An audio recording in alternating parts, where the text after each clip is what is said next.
Yeah, welcome back everyone to the another cloud session. We have talked about AWS. Now it's time for Azure. And of course, we have the pretty much same questions in terms of Azure as well. And then of course, there are competitors, so they might be having some similar features. So we have Ranga here who will be taking us through the Azure platform. And then if we get enough time, we'll also talk about the certification. But hi Ranga, I hope you're excited for Azure as well. Hi, Naveen. Yep. Azure is actually, like, if you look at the statistics, Azure is number 2 in the list of clouds. Oh, It varies, actually. It varies number 1, number 2. Like, it depends on which survey you are looking at. But definitely, it's among the top 2 cloud providers. And it's also one of the fastest growing cloud platforms. So, awesome. really excited to be talking about Azure. Yeah, in fact, I was not a big fan of Microsoft before, but after Satya Nadella, things are changing there. So quite excited for Azure as well. Awesome. Absolutely. I think Satya Nadella was a big change. Right, right. So again, we'll start with the basic stuff because if someone is watching this type of content for the first time, we need to Yeah. understand what is Azure, and we'll also talk about what is cloud. So maybe we'll start with that, Ranga. What is Yeah. cloud again, for in a brief? Absolutely. Right. So cloud is basically renting infrastructure. Earlier, enterprises are used to buying infrastructure. If I need 1,000 servers, I go and buy them. Right. But the problem with buying infrastructure is that it needs ahead of time planning. You need to plan ahead of time. And it's very difficult to predict. Right. Let's say suddenly a startup becomes really, really successful. Earlier they needed 10 servers. Now they need 100 servers. Buying 90 servers and putting them in place is very, very tough.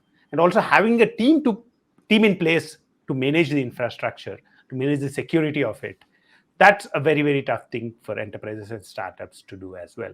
And that's why today most of the enterprises and startups actually rent infrastructure from the cloud. So if I would want to deploy a Java application and I would want a server for that, so I would go and say, hey, Azure or Google Cloud, give me a server, right? Give me a virtual machine. And I take the virtual machine and I'll deploy my application there and I'll use the virtual machine to run it. This concept of renting infrastructure whenever you need it is what is enabled by cloud. I mean, whatever we are touching about is like one of the key features of the cloud. There are a lot of other features like managed services, serverless. There are a lot of other aspects related to cloud which also provide advantages for enterprises. But at the base level, it's all about renting infrastructure. Awesome. And how does Azure fits into this? Because Amazon is everywhere, and most of them are using Amazon. And then Azure came into picture. Of course, it was having a different working before, and now it's completely different. So exactly, Azure is solving all the problems of the cloud. Absolutely. If you look at all the cloud platforms, right, AWS, Azure, Google Cloud, they're very similar to each other. They solve the same problem. They make it easy for you to rent infrastructure, and also they provide a number of managed services to take away a lot of responsibilities from you. So those are the two concepts, right? You would want to be able to put a provision infrastructure on demand, and you don't want to worry about things, technology things. You'd want to worry only about code and not about how to run it, how to scale it, how to make it highly available, and things like that. All the cloud platforms exactly do the same thing. If you look at the wide variety of services each cloud platform provides, they are exactly the same categories, right? So you go to AWS or Azure or Google Cloud, it's the same. You have compute, you have storage, you have networking, databases, you have things related to security. So if you look at conceptually, almost all the clouds are very, very similar. However, one of the biggest advantages that AWS has this advantage of being a first starter. Right? AWS was the first cloud to come in, so they have that first mover advantage. Azure has the advantage of having pre-built enterprise relationships. Right? Azure is not the first product from Microsoft. There are a lot of other products from Microsoft like Office, Windows, which are very, very popular with enterprises. And Microsoft has existing relationships with these enterprises. For Azure, that was the biggest plus, the existing enterprise relationships, and also a lot of people who are using Windows related servers. Like people who are using Linux servers, probably they prefer going towards AWS. However, if somebody is actually using Windows and has an existing relationship with Microsoft, then they prefer going towards Azure. So Azure built on the existing relationships to grow fast. Cool. I remember when we talked about AWS, we saw the list of services we have in Azure in AWS, right? Do we have the similar console layout in Azure, or it's simpler compared to AWS? Yeah, I'll take you through the console, Naveen. So what you are seeing in here is the Azure portal. This is called, the URL typically is portal.azure.com. The way you can actually get to this is by creating an Azure account. You can go and create a free tier Azure account. All that you need is a credit card or a debit card, and you can create this free tier account, and you can use Azure for free, right? And this is one of the best approaches to learning Azure. Create a free tier account and start playing with it. Now, if you look at the categories on the left-hand side, do they look very, very similar to what you saw earlier? Most of them Yeah, are. I Right? can So see you'd see blockchain that, there. yeah, you see blockchain there. And you can also see like all the other things that we saw earlier as well. You can see AI, Right. machine learning, analytics, compute, containers, databases. You have DevOps as a separate category in here. And you have like things for integration, mobile, and things like that, right? So as a beginner to Azure, I don't think you need to worry about all these categories. If I'm a developer who's building applications, or if I'm a non-tech guy, I don't want to worry about all these. The important categories that I would want to typically focus on when I'm starting off with a specific cloud platform are compute. Containers is becoming really, really popular. So I would also think about container. Databases are also important. So compute, containers, database, and also a little bit of storage, right? So these are the 4 categories that I would start off other than DevOps. So whenever somebody is starting with the cloud, I would recommend to start with these 5 categories. And like just like everywhere there are cross-cutting concerns, right? So security and networking are the cross-cutting concerns. So those are a couple of other categories that people need to learn when they start learning Azure. Yeah, so this Azure looks much simpler compared to AWS. I don't know why. I'm just looking at this console for the first time. I mean, I have seen this, Okay. but maybe 3 to 4 years back, and this one looks much more beginner friendly than AWS. Like I would think like Azure, I mean, both of them are equally user friendly. And actually, like if you look at AWS also has been improving their UI a little bit. Earlier versions of creating EC2, for example, if you wanted to create a EC2 instance earlier in AWS, it was very tough. I mean, you had to go Oh, through right. multiple screens. Yeah, However, they now they updated are the UI, making it right? simpler. Exactly. They are making it simpler to use. And they are also getting feedback from other cloud platforms, right? So they are looking at how Azure is doing it, how Google Cloud is doing it. And they are taking some of the best practices and using them in AWS as well. So UI wise, I think it's good. However, like generally, right? So if I'm a developer starting off with AWS, Azure, and Google Cloud, I will be using the UI. But after a few months of using AWS, Azure, and Google Cloud, typically I don't worry about the AI at all. Most of the things will be automated. We will use things like Terraform or something to do everything. So UI is not such an important thing once you get advanced, but as a beginner, UI is very, very important. Cool. That sounds cool. Now let's say if I make a Java application, and of course since I'm working on Java, I can talk about it. So let's say I want to Right. deploy my Java application on Azure. So what are the services it provides to deploy the application? And because I remember in AWS we have something called EC2, which we already talked about. We have Right. Elastic Bean. How do we Beanstalk. do that in Azure? Yeah, sorry, Beanstalk. Absolutely. Right. So when we talk about a cloud, like there are multiple options to do the same thing, right? So if you want to deploy Java applications, there are multiple approaches that you can take. The first approach might be I would want to take responsibility for everything, right? I would say I would want to create a virtual machine. I would want to install Java. I would want to configure everything. And I would also want to create multiple such virtual machines. I would want to create a load balancer, everything I want to do, right? So that's one approach. The second approach is, hey, I don't want to worry about all that. I'll give Azure the code. Like I'll just give a jar file or a var file, and I would want Azure to manage everything for me. The third approach is serverless approach, right? So that's another thing that we talked about earlier. The fourth approach is using containers, right? I can say instead of giving a jar file or a var file, I'll give you a container, and you go ahead and run this container for me. So Azure supports all these 4 approaches of running your applications, right? So if I look at the screen, all these services are typically under compute, right? If I go to compute, you'd see that there is something called virtual machine. So if I would want to create a virtual machine in Azure, I would make use of this service. This is called Azure Virtual Machines.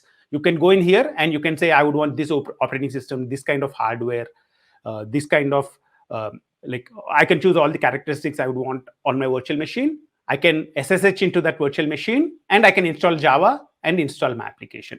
That's the manual approach where you're going with virtual machine. Virtual machine scale set helps you to create multiple such virtual machines. If I would want to create 10, 20 virtual machines, then I can make use of virtual machine scale set. And if you'd want to actually go for place where I don't want to worry about everything, I just want Azure to take care of everything, then I can go for something called app service plan. So this is where you would create something called a web app. So you can create a web app, Azure web app, and you can deploy it. So if you go to the Azure web app screen, you would see that the UI there will be very, very simple. All that you need to do is to choose a few things, and then you need to choose what stack you'd want. I would want to, let's say, deploy a Java application. So I can say I would want to deploy a Java 17 application. And then I can actually upload my code. Like over here, you can actually see I can upload my code, or I can make use of the Docker container, which is already there, or it's a static web application. It's just a zip of content. So it makes like Azure helps you to easily deploy this application, and it will also scale this to multiple users. So if you have 1,000, 10,000, 100,000 users, it would be automatically scaled by Azure itself. So that's like the second category actually in the compute, which is web app. In addition to that, you can also have things based on containers as well. You have web app for containers, which is used for containers. As usual, if you have thousands of containers for thousands of microservices, then you can go for Kubernetes. That's when you can go for Kubernetes. And the last one is serverless, right? So Azure also offers a Azure Functions. So you can create a function app. So this is where you can go in and say, I don't want to worry about anything. I'll just give you a function. However, like you take care of availability, scalability, and all such things. This is exactly the same conversation that we had when we were talking about AWS Lambda earlier, right? So just like any other cloud service, like Azure also provides these options to run your applications. You can take complete responsibility and go for virtual machines. You can say, no, I don't want to worry about a lot of things. You take care of responsibility for some of those, and you can go for web app. Or you can say, I would want to go serverless, and you go for Azure Functions. Or you can say, I would want to run containers, and you can go for Azure container instances, or you can go for Kubernetes service in Azure. Cool. So almost similar, right, compared to what we have seen in AWS. Cool. How about the most important feature of IT industry, which is data? In fact, in the world, right? So let's say if you want to work with database services, it can be SQL, it can be NoSQL. How exactly Azure supports that? Absolutely, right? So whenever we talk about databases, one of the most important characteristics that we need to understand is that durability of data is very, very important. Typically, if an application is down for 10 minutes, 15 minutes, nobody worries about it. But if you lose transactions, if you lose a banking transaction, or if you lose a stock trade, it's not good, right? It's a blunder as far as the application go. That's the reason why durability of the data is very, very important, and availability of data is very, very important. Typically, whenever we create databases in the data center, you would see that there is a dedicated team to manage the database, because we want it to be highly available. We would want all data to be durable. We have database administrators to take regular backups. We have a standby setup so that if the main server goes down, you have an additional server. So there is a lot of complexity that is associated with data. And the other complexity associated with data is also the types of data which are present, types of databases which are present, right? So we have SQL databases, we have NoSQL databases, and even in NoSQL databases, there are wide variety of databases, right? So even Azure also offers solutions for these. And if I go to the UI and go to databases, this is where some of the most important offerings related to databases in Azure are present. If you look at the SQL databases which are present, there is SQL database. These are relational databases, right? So you have SQL database, you have Azure SQL managed instance, and you have SQL Server. So these three things are and you also have Azure database for MySQL, Azure database for PostgreSQL. So these are all the SQL options. So if you want to create a MySQL database in Azure, all that I need to do is to go in here, go to Azure database for MySQL, go through a few screens, and I'll be able to create a MySQL database. If you want to create a SQL Server, you can use this SQL Server option, which is present in here. So those are the SQL options. However, the most popular option, like most of the other cloud platforms, is the NoSQL option. In Azure, the NoSQL option is called Azure Cosmos DB. The thing is, Azure Cosmos DB might look like just one service, but actually underneath the Azure Cosmos DB, there are multiple services which are present. So if you want to create a MongoDB, you can make use of Azure Cosmos DB API for MongoDB. If you want to make use of Cassandra, which is one of the popular NoSQL databases, there is a Cassandra option available. If you want a simple NoSQL database, then you can go for Azure Table. If you want to have a graph database, sometimes you'd want to manage relationships, like you might be having social networking data and you'd want to be able to manage relationships and things like that. In those kind of situations, you can go for Gremlin or the Graph API. So Azure Cosmos DB, even though it looks like a simple service, it supports multiple different NoSQL databases. MongoDB, it supports Gremlin, it supports Cassandra, and it also supports a simple table service. One of the options it also provides is to query by SQL and store by SQL. That's called the core option. So typically all the developers are used to SQL. So Azure also provides a NoSQL database which supports SQL. So that's the core option which is present in here. So this actually provides good option for somebody who's familiar with SQL to use a NoSQL database. So yeah, and also other than this, there are also other options which are related to analytics. Right? Let's not worry about analytics for now because analytics can get really, really complex. There are things like Synapse Analytics and other things which are databases which are related to data warehousing. So that's the high level overview of the important databases in Azure. At a high level, there are MySQL databases, there are PostgreSQL databases, there are SQL Server databases, and you have Azure Cosmos DB, which is the NoSQL database. Awesome. So this is the computer service, database service we had talked about, right? I remember in AWS when I was doing some projects, there is something called developer tool with the help of CodeStar. I have used CodeStar, Code Pipeline, and those are awesome tools available in AWS. How about Azure? Do we have some developer tools? I saw the tab there, but I'm not sure do we provide any developer tools. Yeah, let's quickly review some of those things, Naveen. So if you go to developer tools, the things which are present in here are actually all the things which are related to monitoring your applications. So application insights is something which is used to monitor, like look at the metrics for your application. App configuration is related to configuring different properties and things like that. And you have things like dev test labs, which can be used to test your application. Right? The actual part where most of these services related to DevOps are present is in the category of DevOps. Azure actually offers this product called Azure DevOps, right? So you're not seeing Azure DevOps in here, but if you type in the URL Azure DevOps and go in there, Azure DevOps offers you all the other services which are typically offered directly in AWS. What Azure did is they have taken a completely different strategy when it comes to DevOps. What they want to do is not only people who are using Azure, but also people who are using other clouds like AWS or Google Cloud. Even they should be able to use the DevOps tools which are present in Azure. And that's the reason why Azure actually created a separate product for it. So Azure completely separated the DevOps features into a separate product, and they created it in a product called Azure DevOps. For me, actually, if somebody is planning to learn DevOps, Azure DevOps should be one of the most popular options to start with today. Cool. Now, since we are talking about those tabs, now at the end, I can see two important tabs for me. One is storage and one is web. So if you can explore that as well. Absolutely. So the storage is a very, very important part of any cloud platform, right? So typically, whenever we talk about storage, there are three types of storage: block storage, we talk about file storage, and we talk about object storage, right? So block storage is like a hard disk attached to your computer or laptop.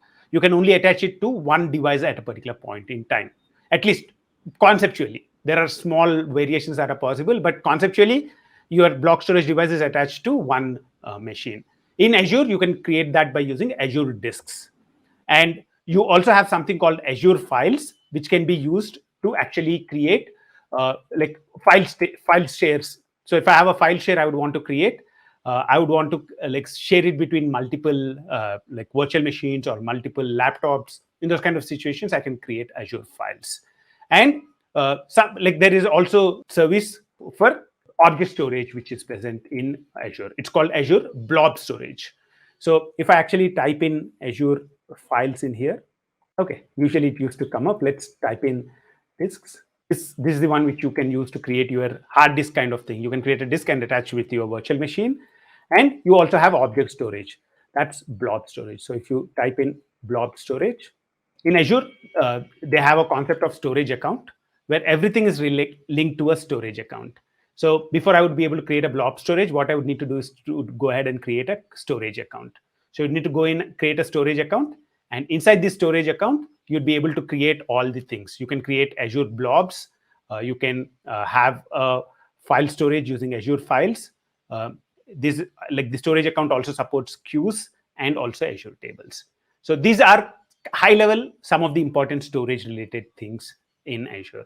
So we talked about Azure disks, which is the block storage option. We talked about Azure files, which is the file storage option, and we talked about Azure blob storage, which is the object storage option.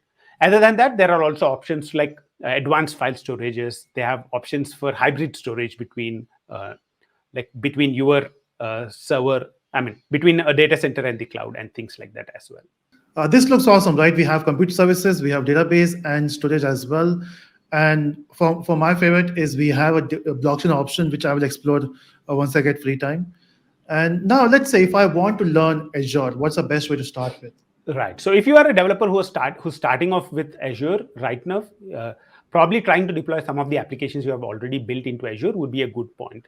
So you can explore some of the compute services and some of the database services, right? So if you have created a MySQL server and your application is connecting to it, then probably create a MySQL server in Azure, and also try and set up a compute option, right? So typically, whenever somebody is starting off, I would recommend them to go with Azure Web Apps or things like that. Don't go directly with Azure Virtual Machine.